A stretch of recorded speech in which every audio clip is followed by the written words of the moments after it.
dugaan sampai 1 minggu ke depan. Alasannya bang, boleh jelasin bang? Alasannya karena pertama petunjuk dari pimpinan belum turun, masih dirapatkan. Yang kedua karena perkara ini menjadi atensi media massa dan perhatian masyarakat, jadi jaksa harus berhati-hati dalam membuat penuntutan. Nah, makanya harus hati-hati. Harapannya adalah penuntutan sesuai dengan prosedur penuntutan yang berlaku ya, yang sah gitu, yang tidak salah. Belum ada tanggapan mengenai rehabilitas lanjutannya Bang? Seperti apa nanti? Belum dong, kan penuntutan belum kita tahu kan, jadi kita masih menunggu, makanya kita tunggu sidang berikutnya di minggu depan. Mungkin ada rasa kecewa dari Faris RM bang dengan Oh enggak, dia selalu bersyukur terhadap semua keadaan sekarang. Bang, terkait saksi kemarin yang menjelaskan bahwa pemakai ini harus rehab, nah mungkin kemungkinan besar akan menguatkan juga Faris. Ya tentu, karena yang bicara adalah saksi ahli, saksinya tentu kita pakai sebagai dasar peringan atau pembenar keadaan bahwasanya seorang Faris RM seharusnya direhab, bukan di penjara, bukan dihukum. Mas, seberapa yakin mungkin nanti tuntutannya? Kita selalu berkeyakinan, tapi namanya persidangan kan tergantung majelis hakim kan. Tapi kita berkeyakinan supaya dia itu direhab ini, Faris RM ini. Jadi atensi publik mungkin karena seorang public figure ya Bang? Iya tentunya, Faris RM seorang public figure kan, jadi atensi perhatian publik juga sebenarnya. Kan kita juga ada peraturan baru Bang, artis maupun yang bukan artis atau masyarakat biasa sekarang yang menggunakan narkoba itu seharusnya tidak dipenjara Bang. Betul, sebagai pengguna tidak dipenjara tapi direhab. Tapi kita harus pastikan dulu apakah artis ini sebagai pengguna saja, orang biasa sebagai pengguna, ataukah dia pengedar. Kalau artis ini pengedar ya tetap ditangkap. Kalau artis ini adalah pengedar, dia harus tetap ditangkap dan dihukum. Bang, artinya Bang Deo nggak setuju ya kalau sampai klien abang ini dimasukkan ke dalam penjara gitu? Oh iya dong, karena dia kan pengguna. Fakta-fakta di persidangan menyatakan dia adalah pengguna sehingga harus direhabilitasi sesuai dengan pakem yang sedang berlaku sekarang ini.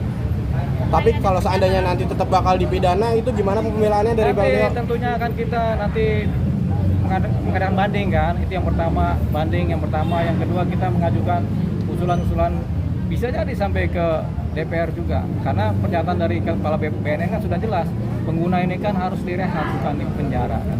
Nah, Bang, pasalnya juga kan kemarin masih pasal pengedar itu, Iya. Itu gimana Bang? Udah diganti apa Tiga-tiganya Bang? itu pasal pengedar dan nggak bisa diganti pasal itu. Ketika didakwaan di paling pertama persidangan itu udah kunci dia. Sehingga kalau ini pasal pengedar ya harus dibuktikan bahwasanya seorang Faris RM adalah pengedar. Tapi kan dia tidak bisa dibuktikan sebagai pengedar, jadi dia sebagai pengguna kan. Makanya kalau pasal pengedarnya tetap dipakai sebagai dakwaan, berpotensi Faris RM lepas dari tuntutan begitu. Karena dia bukan pengedar, tapi dia ada pengguna. Ayo gimana? Menurut DPR kan udah ada statement seperti itu ya Bang, bahwa Ya. artis maupun orang biasa tidak bisa dipenjara kalau dia sebagai pengguna tapi harus direhab. Abang setuju atau pendapat Abang gimana sih? Kalau kita setuju, semua pengguna narkotika harusnya direhab supaya sembuh. Semua pengedar harusnya dipenjara, dihukum. Itu dia pasti. Nah, yang distatementkan oleh Kepala BNN kan semua pengguna baik artis maupun orang biasa harus direhab. Tapi kalau pengedar tetap dihukum gitu. Makanya kita harus pilih-pilih mana pengedar, mana pengguna. Mana domba, mana serigala. Mana wanita, mana waria. Bang, mungkin ada cerita nggak sih dari Faris RM tentang kondisi kesehatannya Oh sendiri? dia Bang? baik-baik aja sekarang. Kesehatannya dalam kondisi yang paling baik sekarang, kita lihat dia bisa ketawa-ketawa, bisa ini lebih cerah lah sekarang ini dibanding beberapa waktu sebelumnya.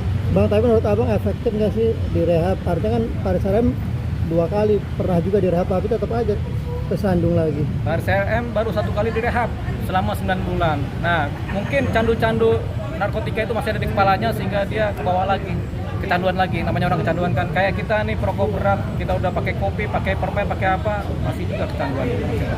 Bang, sedikit bocor Ya. kegiatan Bang Faris RM seperti apa Bang di dalam Dia tahanan, Bang? di dalam penjara ya banyak ditahan dia, banyak ditahan, banyak berdoa begitu.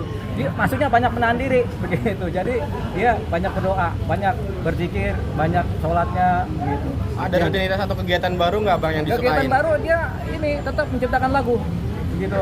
Sebari duduk dia menciptakan lagu. Yang menciptakan tuh kepalanya kan, pikirannya kan dia nada-nada dirangkai kepalanya, ada disimpan di kepalanya. Udah 5 lagu diciptakan di kepalanya itu. Lagu Cuman, apa aja, Bang? lagu pertama mungkin lagu susahnya di penjara, yang kedua kapan keluar kan. Bang, artinya ada perubahan juga ya, mungkin lebih religius gitu. Oh iya dong, tentunya orang kalau di penjara ada yang lebih religius, ada yang lebih bandel, tergantung pasokan juga itu kan. Begitu pasokan kehidupan dari keluarga atau apa kan. Siapa tahu dia lebih religius, kita belum tahu sih, tapi kayaknya lebih religius ya. Bang, ini kan keluarga selalu mendampingi juga pas Betul. ada harapan khusus sih dari keluarga. Ya harapannya memang beliau kemudian sembuh dari ketergantungan narkotika itu aja. Keluarga pasrah, pasrah dihukum sudah dia pasrah, di rehab juga dia pasrah. Tapi harapannya dia sembuh aja dari ketergantungan narkotika.